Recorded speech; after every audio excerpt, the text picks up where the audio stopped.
Good evening, everyone. So happy to be able to come again and share with you our little health segment for this evening. I welcome you. It's so wonderful to be able to see you come this evening. And for those of you on the different downlink sites, we also give you a very special welcome this evening. I have decided to, for the benefit of some, to just go through the two digestive systems of a cow or cattle, if you like, and pig. All right? So to give you a little bit of an understanding of the differences between the two. Also, last night we talked about the parasites that affect the pig. Pastor was talking about one form of parasite. I was talking about another form of parasite. So this evening, we will combine them together, and I'll share with you the two big parasites that infect the pig population. Now, if you were to look at this picture, I'd like you to come with me, and let me point you a few things. This is cattle. There is the esophagus that comes down from the mouth that joins on to what we call the stomach. But as you will appreciate, the cattle has 4 parts to the stomach. All right. Okay, so the big one, as you can see here, all right, is called the rumen. The second part is the reticulum. The third is the omasum. And the fourth, which is the real stomach now, is the abomasum. So when a cow, if you like, chews on grass, it will chew, and then it goes down and it lies down. You will see him still chewing. Because what the cow is doing is that it is chewing the cud. The leaf that has gone in has now regurgitated and is now re-chewing it again so that it could go through the 4 parts eventually into the intestines. It is kind of a protective mechanism that protects the cow from disease, if you like. Now come with me and let us look at another picture. Now this is the intestines of a pig, if you like, and this is of a human being. Now you will appreciate, very interestingly here, that they look very similar. The pig has only one stomach, which you can see there. Human beings have one. And then you have the intestines, and then you have the intestines as well in the human being. And so they look very, very similar indeed. Pastor referred to this yesterday, and I thought I might just show it to you and explain it to you to see the difference between an animal that chews the cud, which Scripture talks about, which is healthy, and that which does not chew the cud. Okay, and so I hope that explains that a little bit. Now, come and let's talk a little bit about the parasites in the animals used as food. Okay, now the first one, which was referred to yesterday, is what we call Trichina spiralia. Okay, let me show you some pictures of this worm. It looks something like this. This is in the muscle, all right? And this is another picture of this worm. Okay. Now, what happens is, this is the life cycle of this worm. This is in pork or in pigs. We eat the pig meat, all right? And so we get the parasite into our intestines. And then the parasite travels down the intestine, the stomach, until it reaches the intestines, as you can appreciate there, and it lodges in there. It stays there, all right? And then what happens is it produces new offsprings, as you can appreciate. You can see it there, all right? That goes into the blood, and then what happens is it can go to the heart, muscles, it can go to the brain, and infect these 2 organs. And then the next thing that happens is the newborn, which are these ones here, they go into the blood, and then they enter the muscles of human beings. Okay? And that's how we get sick from these worms when we eat, pork. And then what happens is, okay, so that's when it enters the muscles, and this is the worm now sitting inside the muscle. They're very tenacious. That's a word that says that it's very, very tough worm. It sticks to the muscle, and it's very hard to have it removed. And you can cook it. You make sure that you cook it really good, because sometimes they don't die even with heat. Okay, so it's very important to realize that. Okay, so this is trichina in muscle. Okay, very interesting. This is it. This is a larva in the muscle, all nicely embedded in there, ready to be transmitted to whoever comes and chews it. Okay, all right. Now this is an interesting little information. You can appreciate here that one out of every 4 pork specimens had living trichina living in it. Now, having said that, let me put it this way: agriculture has improved in a big way. And they've checked on, they do their checks on cattle and things like that. And so the incidence of infection has really come down, but still there is infection all around. And so it is very important that we understand that. Now, tinea solium, you remember that one last night? All right, let me just explain that one to you. That's how it looks like. This is another worm that loves to cling on to the pork, if you like, the pig, all right? It has something like eyes there, but you look at this one here, this is very tough teeth, all right? Now, that's another picture. It can be a very long worm.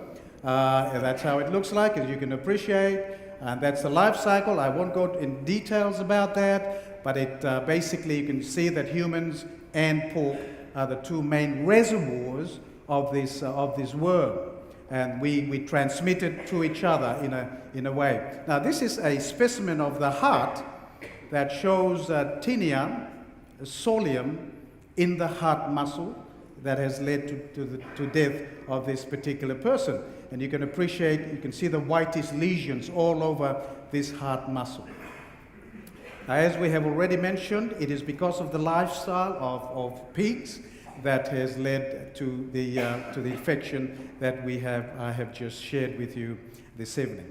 Now, whilst we talk about pork, let me just say that even cattle can be infected with worms. It's very important to realize that. Now, there are many, but I'd just like to mention 2 of worms or parasites that infect the cattle. You have Osteotargia and coccidiosis. 2 worms. You don't need to remember this. Just know that they can infect cattle, and that's how Osteotargia looks like. All right, it's a worm, and this is the worm now sitting inside the intestines of this particular cattle, if you like, and it resides there, and it can be transmitted to human beings as well. So when you look at the big picture now is this. It may not be very safe, dwelling and eating meat in our times today, because it can transmit, as you can appreciate, they can transmit parasites and infections to the human race in a big way. Now this is another picture of that particular worm. They look very funny, eh? They look very funny, very interesting, if you like. But that's basically how they look like. Now this is coccidiosis. This is the larva, okay, that can be transmitted to another animal or to human beings as we use it as meat. And so it's very important to realize that coming down, hundreds of years down the line, animals can be infected with, any animals can be infected with worms and parasites and diseases, as you can appreciate. Now, when we talk about, let's look at the big picture a little bit here now this evening. If you look at this section here, you would appreciate that birds are coughing, pigs are coughing as well, chicken as well are coughing. So we talk about bird flu, swine flu, chicken flu, and some animals even becoming mad. Mad cow disease is a problem in some parts of the world. Fortunately not here. Okay, I haven't seen some mad people around eating because of eating cow meat. But we have some major issues in terms of health of animals. And I think that's the big picture that we need to know and we need to understand. There's clear instructions on certain things that we are not to take, but even the things that are good today, let us be aware that they can be infected with infections. They can be diseased as well. And so it's very important to have that in mind. You may have seen this or may not, but let me just bring this to your attention as I go into the rest of the presentation that I have for us this evening. There is this text, Leviticus chapter 3, verse 17, which says that this shall be a perpetual statute throughout your generation in all your dwellings, that you shall neither eat what? It shall eat neither what? Fat nor blood. Now that's an interesting statement. Okay, that's a very interesting statement. One thing that maybe a lot of people may not realize, but pork has the highest fat content of all the meats that we have. Now, having said that, when you see, the cuttings of a lamb chop or a lamb flat, it has plenty of fat attached to it as well. And so it's so important that we realize that. Now, this is Samoa meat. We went around and took some pictures of people and then we went into this shop and you can appreciate some of the meat here. You can see some good flesh, but what's this? What's that? What's all that? That's all fats. That's beef with a lot of fat inside of it. Oh, brothers and sisters, may I say to us, beware of too much fat in your diet. It is so important and so crucial. If we're not careful, we can have some major problems in our health. It is so important to realize that.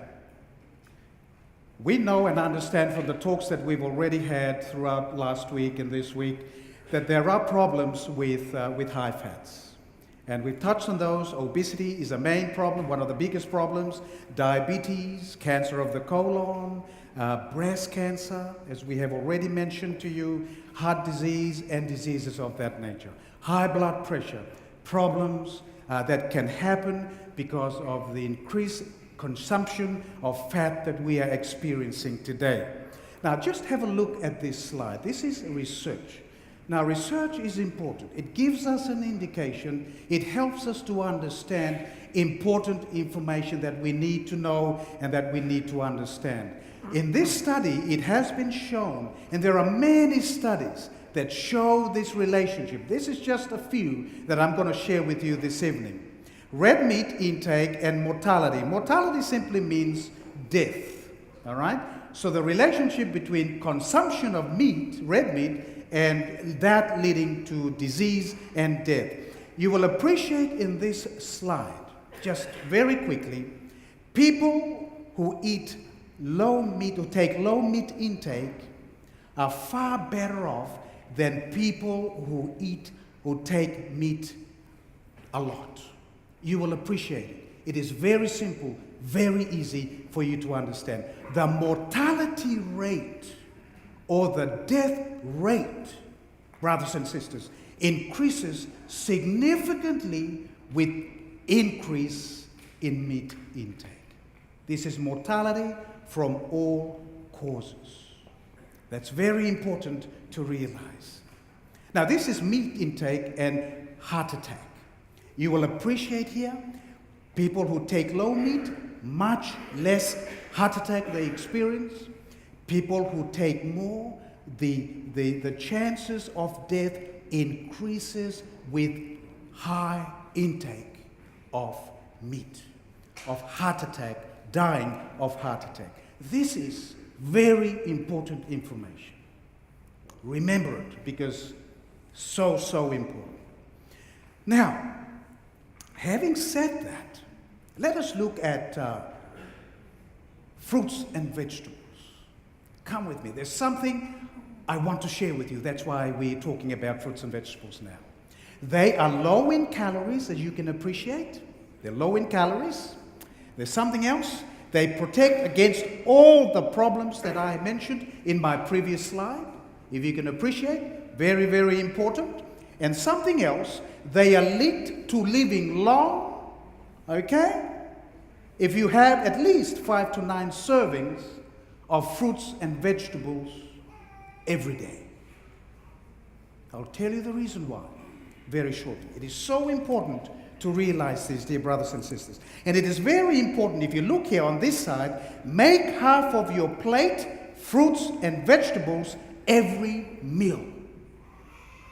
I could not stress this more, my dear people. This is so important. And I'm talking with passion because I've seen too many people succumb because of lack of knowing and lack of understanding this very important information. Look at this one. This is a study of 52 nations. Persons with high intake of fruits and vegetables, they cut their risk of heart attack by 26 to 42%. This is big, significant percentage. All right. And then they compare those with people who take low fruit intake, and you will appreciate on this slide, people who take low fruit intake, as you can appreciate here, they have a much higher death rate than people who take more fruit and vegetables in their diet. And there are many, many studies, as I've already mentioned, that shows this relationship. Now, this is fruits and vegetables and risk of diabetes. Okay, look at this one. All right, low fruit intake, very high diabetes incidence. As you take more fruits, the chances of you developing diabetes cuts down very significantly. I don't know how else I can convince people, but this is very important information for us, dear brothers and sisters, to understand. Now, this is fruits and vegetables and death rate, mortality. Okay, I showed you meat, red meat intake and mortality. This is fruits, vegetables and mortality. Look at this one. High intake, lowest death rate. Low intake, highest death rate. There is something about in fruits and vegetables, dear brothers and sisters, that is protecting people from dying early, postponing their funeral. What is it? We need to know that, and we need to understand that. This evening I've shown you some credible research studies, Samoa. Take note of this information because they are so crucial. Now, when you look at this slide, what do you see? Talk to me. What do you see? You see fruits. You see vegetables. But what else do you see? You see colors. Colors, dear brothers and sisters. You see green. You see red, yellow, white, orange. You see various different colors. Can I introduce you to something amazing? We call them phytochemicals. What are phytochemicals? Phytochemicals were recently discovered. Back in the 40s, we discovered vitamins. We know a lot of things about vitamins.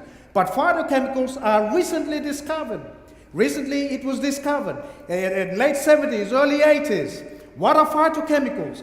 Phytochemicals give fruits and vegetables their distinctive color and smell. You understand what I'm saying?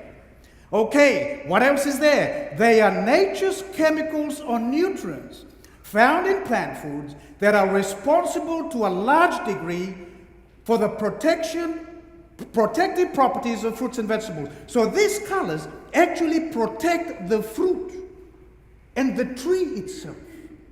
But there is something interesting, dear brothers and sisters. Science has now discovered that the colors that are protecting the plants are found to be very effective in protecting human beings as well.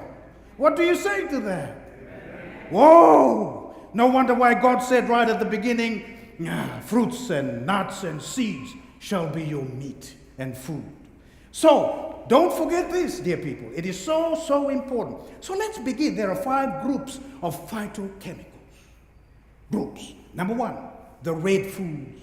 And as you can appreciate there, I've listed some of those there. These phytochemicals protect us from cancer.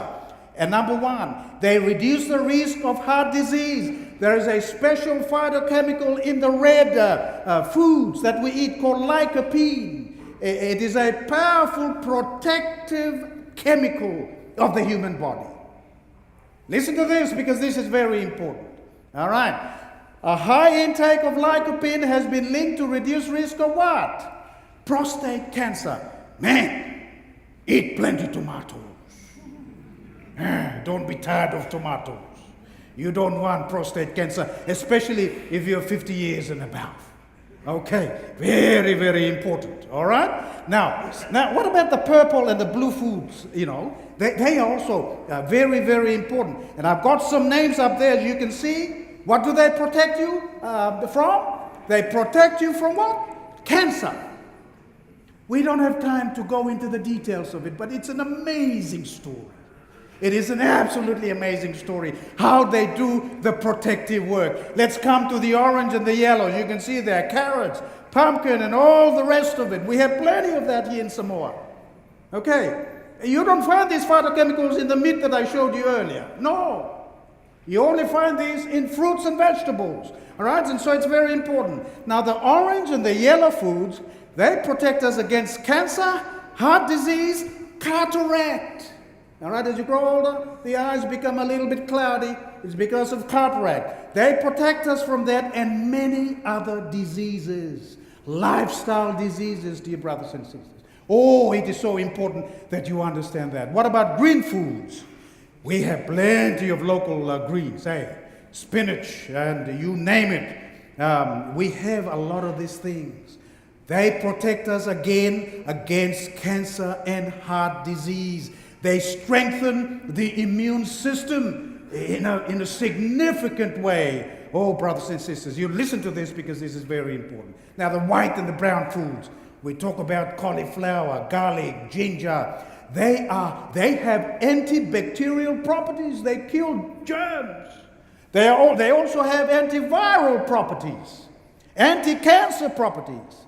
And they also help us, protecting us and prevent us from developing heart disease. So crucial, so important. No wonder why research studies are now telling us that eating plant-based foods, greens and vegetables, fruits, protect us from many of these diseases that is ravaging the lives of so many people today. Now let me share this with you because I think this is very important. So remember phytochemicals, the colors in the fruits and the vegetables are protective against disease. Very powerful. Now let's talk about whole grains. Samoa, you have whole grains?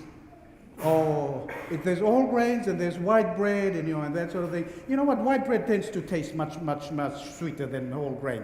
Some people say that, and so we tend to go for it. But whole grains decrease your risk of disease, serious disease, and they help you to live long, full life.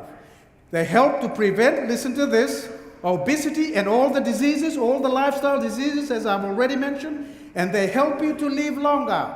Look at this one. This is an interesting study of whole grains and mortality. This is whole grains and death rate. I've shown you a few of those already. Listen to this one because this is important. Those eating the most whole grains had a 48% decrease in death rate. Hey, this is powerful stuff, I tell you. All right. After even adjusting for the weight, exercise, cholesterol levels, they still had a 23% lower risk of dying from any cause. This is so important to know and understand. Let's come to nuts. Did you know that nuts are very important for us? If you eat plenty nut, it doesn't mean that you will become a nut. You eat plenty nut because it is so important for you. Nuts contain minerals, they contain proteins, healthy fats that are protective to the heart and health. Aim to eat at least 5 or more times, nuts 5 or more times each week. Daily is best. There's a lot of studies done. One is the Advanced Health Study, which is a big study. And it has found that those who eat nuts, live longer. It is one of the most important predictors of longevity. How long people live. So don't think of nuts as useless. They are very, very important. Look at this one, nuts and heart. Let me turn around this way and let's look at this one. Frequent consumption of nuts protect against risk of heart attacks. Did you know that? This is important, eh? And in this large study of 26,000 people, those who ate nuts 5+ times per week had a 51% reduction in heart attacks and a 48% reduction in death from heart attacks compared to those who only eat nuts seldom. Now that's amazing story. That's amazing story, dear brothers and sisters. I have to finish. But when I look at lifestyle disease accounting for 35 million deaths every 12 months, and when I know the facts that most of these deaths are occurring in places, greatest increase in low and middle income countries like Samoa, like Solomon Islands, it just makes sense that we go back to our original diets that our parents used to live with. Okay, not forget, but cut down on the processed foods, please. Think about that, because that is so important. When we look at the incidences of all these lifestyle diseases, and here you have along the road here so many pawpaw, so many tomatoes, greens, and all the good things that you can eat, buy and eat. Oh, brothers and sisters, let's get our priorities right, I reckon. It is so important that we think about these very important issues. And when I think of all those deaths, when I think of all the suffering that we are experiencing today because of the lifestyle in which we live in, here is your God and my God, who's given us so much good things, grown from the land, that has all these phytochemicals, all these vitamins, all this goodness contained in them for your good and for my good, for your health and for my health. Listen to what Genesis 1:29 says. It reminds me of this text, and Pastor read it yesterday. See, I have given you every herb that yields seed, which is on the face of all the earth, and every tree whose fruit yields seeds. To you it shall be for food or for meat. I'm so grateful this evening that science has verified this amazing statement. You can trust the word. You can believe in Jesus, because he has the best for you tonight. May God bless each one of you this evening.